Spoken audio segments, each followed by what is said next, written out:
ஆன்மீக நண்பர்களுக்கும் இனிய வணக்கங்கள். நான் உங்கள் மோசஸ் உளவியல் ஜோதிடர், சென்னையில் இருக்கேன்.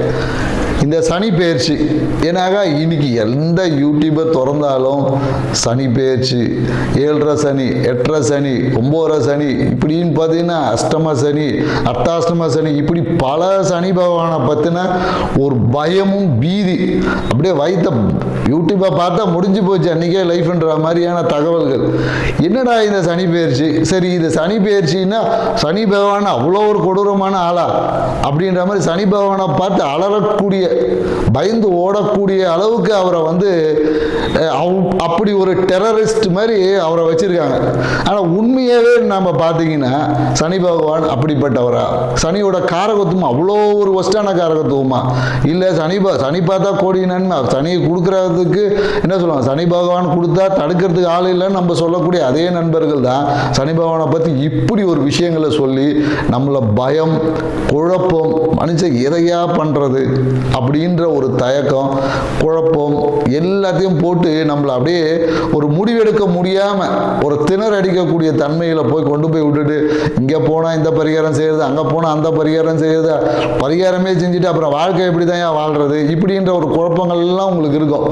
இதுக்கு எல்லாத்துக்கும் இந்த ஒரு காணொலியை முழுசாக பாருங்கள், மொத்தத்துக்கும் உங்களுக்கான விடை கிடைச்சிடும். ஸோ இந்த சனி பகவானா என்ன? முதல்ல சனி பகவானும் ஒன்றும் இல்லைங்க. ஏன்னா சனி பகவான் பார்த்தீங்கன்னா, சனின்ற கிரகம் நீங்கள் பால்வழி மண்டலத்தில் எடுத்தீங்கன்னா சூரியன்லேருந்து மிக தொலைவில் இருக்கக்கூடிய கிரகம் நம்ம சொல்லுவோம். ஸோ அதனால் சனியோட நகர்வு ரொம்ப ஸ்லோவான நகர்வு. ஸோ ஏன் தூரமாக இருக்குது அப்படின்றது பால்வழி மண்டலத்தில் இருக்குது. ஸோ பால்வழி மண்டலத்தில் சூரியனோட தூரமாக இருக்கிறதுனால அந்த இடத்துல வெப்பத்தோட தன்மை கொஞ்சம் கம்மியாக இருக்குது. அப்போ வெப்பத்தோட தன்மை கம்மியாக இருக்கும்போது அது ஆட்டோமேட்டிக்காக குளிர்ச்சி தான் இருக்கும். ஸோ அப்போ குளிர்ச்சியாக இருக்கிறதுனால அப்போ என்னன்னாக்கா எப்போதும் பார்த்தீங்கன்னா அந்த குளிர்ச்சி வரும்போதே நமக்குள்ளுக்குள்ள ஒரு பயம் வந்துடும், ஒரு குழப்பம் வந்துடும். ஏன்னா இதே வெப்பம் அதிகமாகும் போது நம்ம என்னன்னாக்கா இந்த பனிக்காலத்துலலாம் எடுத்து பார்த்தீங்கன்னா ஒரு சோம்பல், ஏன்னா இந்த மார்கழி மாதம்லாம் பார்த்தீங்கன்னு வச்சுக்கிங்களேன், மார்கழி மாதம், தை மாதம்லாம் பார்த்தீங்கன்னா ஒரு சோம்பல் இருக்கும். ஏன்னா அப்போ பனி, முன்பனி பின்பனி காலம் இருக்குது. இந்த காலகட்டத்தில் பார்த்தீங்கன்னா உடம்பு சுறுசுறுப்பாக இருக்குது, ஒரு சோர்வாக இருக்குது. அதனால தான் பிரம்ம முகூர்த்தத்துல இருந்து காலையில் கோலம் போட சொல்லிலாம் நம்மளுடைய வழிபாட்டு முறைகளில் நிறைய முறைகள் கொடுத்துருக்காங்க. ஸோ இதே தான் சனி பகவானோட தன்மைனா குளிர்ச்சி, இவ்வளோதான். குளிர்ச்சினாவே அங்கே பயம், இருட்டு. ஸோ இவ்வளோதான் விஷயங்கள். ஏன்னா இந்த குளிர்ச்சி நம்ம உடம்புக்குள்ளே வந்துட்டாவே நம்மளுடைய விஷயங்கள் எல்லாமே பார்த்தீங்கன்னா பிரச்சனைக்குரியதாக மாறும். அதே குளிர்ச்சி தான் பல விஷயத்தை சரி பண்ணக்கூடியதாக இருக்குது. இப்போ ஏன்னா சனி பகவான் நிற்கக்கூடிய பாவம்னு சொல்லக்கூடிய அந்த 3, 6, 11 இந்த பாவத்தில் நின்னா நற்பலன்களை கொடுப்பாருன்னு சொல்கிறோம். மற்ற பாவங்கள் இருந்தால் கெடுபலன்களை கொடுப்பாருன்னு சொல்லி நம்மளோட ஜோதிட சாஸ்திரம் சொல்லுது. உண்மையாகவே நற்பலன் எப்படி கிடைக்குது, கெடுபலன் எப்படி நடக்குது, இவ்வளோதாங்க விஷயம். இதை தெரிஞ்சால் உங்கள் வாழ்க்கையில் இந்த சனி பயிற்சியில் எந்த சனி பயிற்சி வேணாலும், சனி எந்த பாவத்தில் இருந்தாலும் அதை நம்ம எதிர்கொள்ள முடியும். ஸோ இப்போ இந்த 3ஆம் பாவத்தில் சனி பகவான் இருக்காரு. 3ஆம் பாவம் என்பது ஜோதிடத்தை பொறுத்தவரையும் விஜய வீரியஸ்தானம். ஸோ விஜய வீரியஸ்தானம், இந்த விஜய வீரியஸ்தானத்தில் சனி பகவானுக்குமா அந்த குளிர்ச்சி தன்மை வேணும். ஏன்னா அந்த இடத்துல நம்ம அதிகப்படியான வெப்பம் இருந்தால் என்ன ஆகும்னா நம்மளுடைய அந்த விந்தணுக்கள்னு சொல்லக்கூடிய எல்லாமே அந்த வீரியம் என்பது அடிபட்டு போகும்.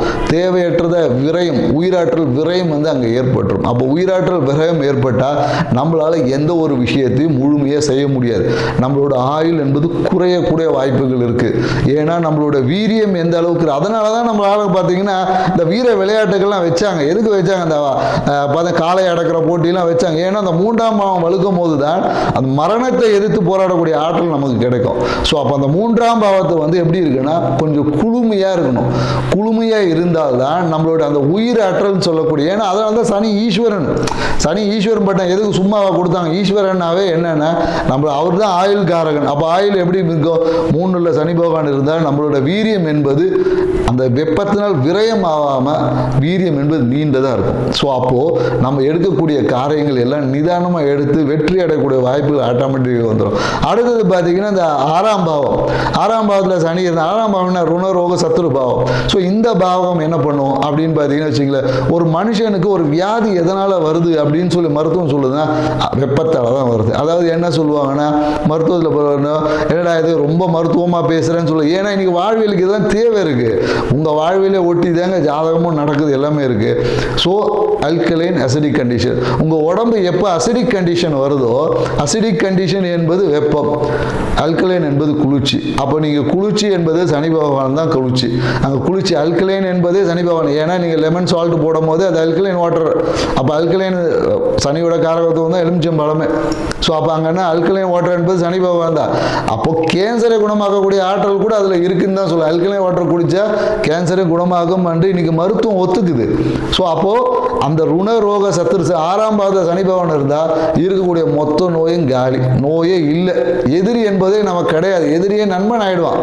ஸோ அப்போ அந்த இடத்துல நம்ம வந்து வெப்பம் அதிகமாக இருக்கணுமோ, அது என்னது நம்ம கேன்சர், இன்னைக்கு எய்ட்ஸ், இன்னைக்கு சொல்லக்கூடியத பல வியாதிகள் எதனால் வருதுன்னா உடலில் அசிடிக் கண்டிஷன், அதாவது வெப்பம் அதிகமாக வருது. அந்த இடத்துல நமக்கு குளிர்ச்சி ஏற்படும் போது அதுவே குணமாக்கும் மருந்தாக இருக்குது. ஸோ அதனால் சனி பகவான் 6ல் இருந்தால் அபரிவிதமான நல்ல பலன் சொல்கிறாங்க. அதே 11ஆம் பாவம் லாபஸ்தானம், மனமகிழ்ச்சி. இப்போ லாபம் மனமகிழ்ச்சி எங்கே இருக்கும்னா, இப்போ நம்ம மனமகிழ்ச்சிக்காக எங்கே போகிறோம்? ஊட்டி கொடைக்கானல் தான் போகிறோம். ஊட்டி கொடைக்கானல்னா என்ன? குளிர்ச்சியான பிரதேசங்கள். மலை பிரதேசம் போகும்போது ஹாப்பியாக ஹனிமூன்லாம் போகிறாங்க. எதுக்கு போகிறாங்க? குளிர்ச்சி.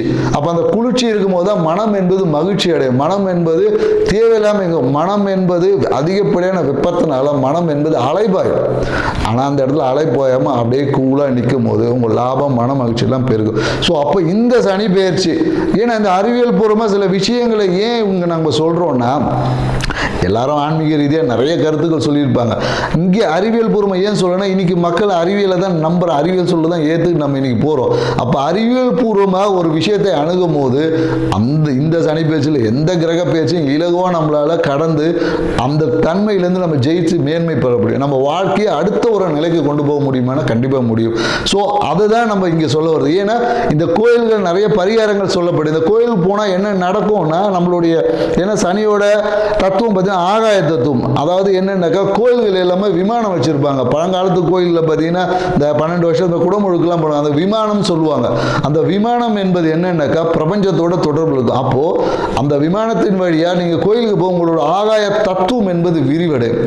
ஆகாயம் நமக்கு எந்த அளவுக்கு இடம் கொடுக்குதோ அவ்வளோ தூரம் நம்மளுடைய லக்ஸரி லைஃப் என்பது இருக்கும். அப்போதான் மற்ற பஞ்சபூதங்கள் நெருக்கடி இல்லாமல் அதனுடைய வேலையை செய்வது.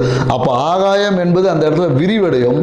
விரிவடைந்த ஆகாயத்தோடு நம்மளோட வாழ்வியல் முறை பெற, வெறுமனே கோயிலுக்கு போயிட்டு வந்து 2 பேருக்கு அன்னதானம் கொடுத்துட்டு வந்துட்டு சனி பகவானோட விஷயம் தீர்ந்துருமானா கண்டிப்பாக தீராது. உங்களோட வாழ்வியல் முறையிலும் கண்டிப்பாக மாற்றங்களை ஏற்படுத்தணும். அப்படி ஏற்படுத்தக்கூடிய மாற்றம் மட்டும்தான் இந்த சனி பயிற்சியிலிருந்தும், எல்லா சனி பயிற்சியிலிருந்தும், எல்லா கிரக பயிற்சியிலிருந்தும் உங்கள் வாழ்வை மேன்மை அடைய முடியும். அந்த ஒரு விஷயத்தை தான் நம்ம ஒவ்வொரு ராசி பிரகாரம் இப்போ நம்ம பார்க்க போகிறோம். ஸோ வாங்க நம்ம போகலாம். மகர ராசி எப்போதும் பார்த்தீங்கன்னா குடும்பம், வருமானம், படிப்பு, இதை தாண்டி எதையுமே யோசிக்காத மகர ராசி நேயர்களே, இந்த வருஷம் உங்களுக்கு சனி பயிற்சி எப்படி இருக்குது அப்படின்னு பார்த்தீங்கன்னா, இந்த சனி பயிற்சி உங்களுக்கு பார்த்தீங்கன்னா அதாவது ராசி அதிபதியே பார்த்தீங்கன்னா 3ல் உட்கார்றாரு. ஸோ அப்போ என்னன்னாக்கா தொட்ட விஷயங்கள் எல்லாமே இன்னைக்கு சக்ஸஸ் ஆகும். ஏன்னா இவ்வளோ நாள் நீங்கள் வந்து இந்த வருமானம் சார்ந்த விஷயத்தில் ஒன்றுமே நடக்கலை, போராட்டமாக இருந்திருக்கும். இனிமே பார்த்தீங்கன்னா அது எல்லாமே நீங்கள் எடுக்கக்கூடிய அனைத்து முயற்சிகளும் வெற்றி அடையக்கூடிய வாய்ப்புகள் இருக்குது. ஸோ ஆனால் என்னன்னாக்கா இந்த மகர ராசிக்காரங்க ஒரே ஒரு விஷயத்தை நீங்கள் கொஞ்சம் நல்லா கவனிக்கணும்.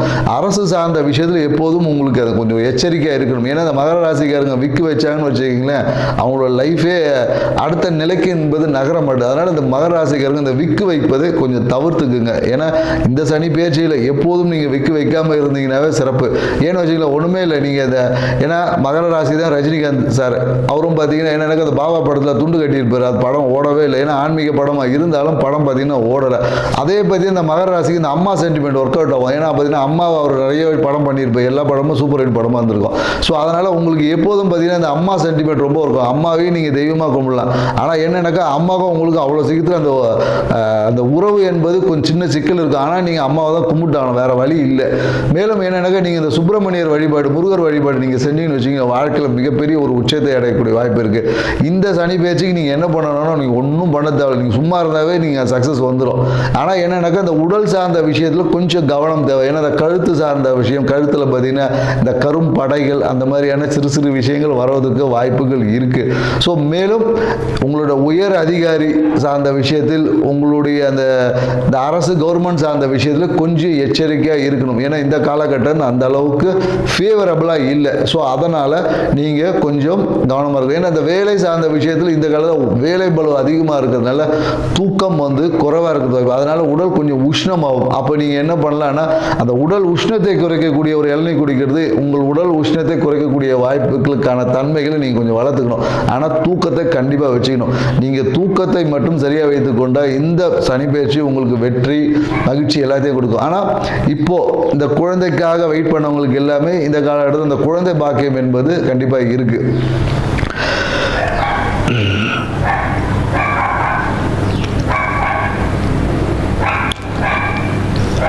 ஓகே, ஆமாம். இந்த காலகட்டத்தில் பார்த்தீங்கன்னா இந்த குழந்தை பாக்கியம் இருக்குது. இந்த ப்ரொமோஷனுக்காக வெயிட் பண்ணுவாங்க. இந்த காலம் பின்னாடி இது நம்ம இவ்வளோ விஷயங்கள் பண்ணோம், ப்ரொமோஷன் நமக்கு எப்போ கிடைக்கும், அந்த விஷயங்கள் எல்லாமே தடைகள் நீங்கிறதுக்கு வாய்ப்பு இருக்குது. இந்த சனி பயிற்சி உங்களுக்கு வேலை சார்ந்த விஷயத்தில் ப்ரொமோஷனை கண்டிப்பாக வச்சுருக்கோம்.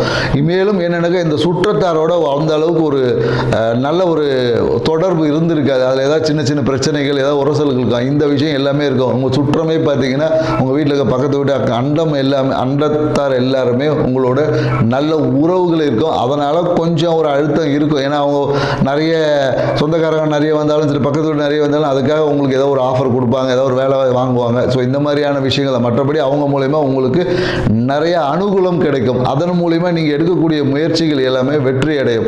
ஸோ நீங்கள் என்ன பண்ணலாம் அப்படின்னா, உங்களோட குலதெய்வ வழிபாடை நீங்கள் சிறப்பாக வச்சுக்கோங்க. ஏன்னா குலதெய்வ வழிபாடை நீங்கள் சிறப்பாக்கினீங்கன்னா இந்த வருஷம் உங்களுக்கு மிக சிறப்பான பலன் தான். மேலும் என்ன பண்ணலான்னா, நீங்கள் இந்த ருத்ராட்சத்தை நீங்கள் என்ன பண்ணலாம், தானமாக கொடுக்கலாம். ருத்ராட்ச இருக்குல்ல, தானமாக கொடுக்கலாம். மேலும் நீங்கள் என்ன பண்ணலான்னா, இந்த ஆஃபனேஜ் இருக்கும் இல்லையா, ஆஃபனேஜில் இருக்க பசங்களுக்கு சில இந்த உணவு தானங்களை கொடுங்க. இல்லை அங்கே ஏதாவது இருக்கக்கூடிய அந்த ஊனமுற்ற பசங்களுக்கு கொஞ்சம் உணவு தானம், இல்லை அவங்க வாழ்வையில் அடுத்த நிலைக்கு போகிறதுக்கான விஷயங்களுக்கு நீங்கள் உதவி பண்ணணும் இந்த வருஷம். ஏன்னா குறிப்பாக மகர ராசிக்கு பார்த்தீங்கன்னா இந்த வருஷம் மனைவி மூலிமா அபரிவிதமான நன்மையும் இருக்குது. ஸோ அதனால் சிறப்பான ஒரு ஆண்டாக தான் இருக்கும். நன்றி, வணக்கம்.